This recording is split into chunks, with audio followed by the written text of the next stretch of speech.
Zgjidhni një lule dhe zbuloni mesazhin e ëngjëllit tuaj mbrojtës.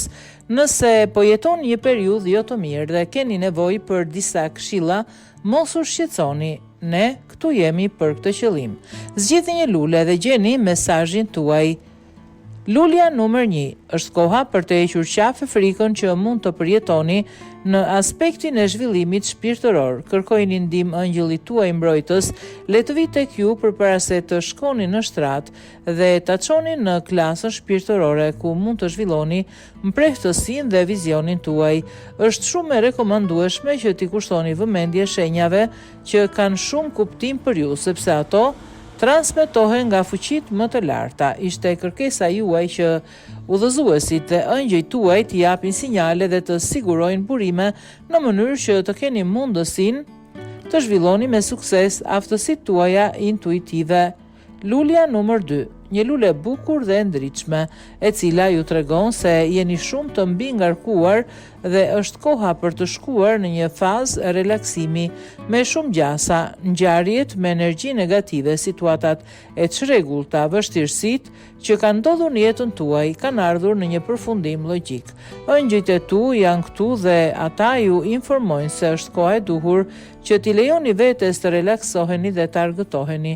Dëgjoni ëngjëjt dhe udhërofyesin tuaj, le t'ju japin mundësi që të mos humbisni kohën në punë dhe të jetoni me gëzim. Lulja numër 3. Ju keni qenë ndoshta i zënë ngushtë për disa njerëz ose situata në jetën tuaj kohët e fundit.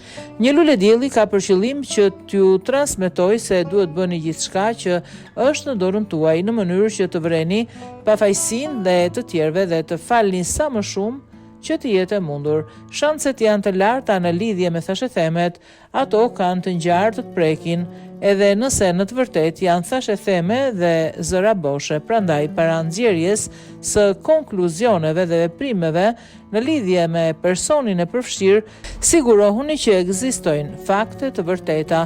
Ëngjëjt e tu do t'ju ndihmojnë të zbuloni faktet nëse i pyesni ata. Lulja numër 4, ekuilibër. Ekuilibri midis kohës së punës dhe argëtimit. Kjo është ajo që ju sjell gëzim. Mjaft me përqendrimin vetëm në punë apo jetën tuaj private, është koha për t'u organizuar në një fest. Duket se çdo gjë rreth jush kërkon vëmendjen dhe ndihmën tuaj, edhe shëndeti juaj mund të ndikohet nga kjo, kështu që ëngjëjt tuaj ju dërgojnë një mesazh se nuk ka asgjë të gabuar nëse shtyni detyrat tuaja. Kaloni disa orë pushimi dhe kuptoni se mund të gjeni një ekuilibër mes punës dhe pushimit.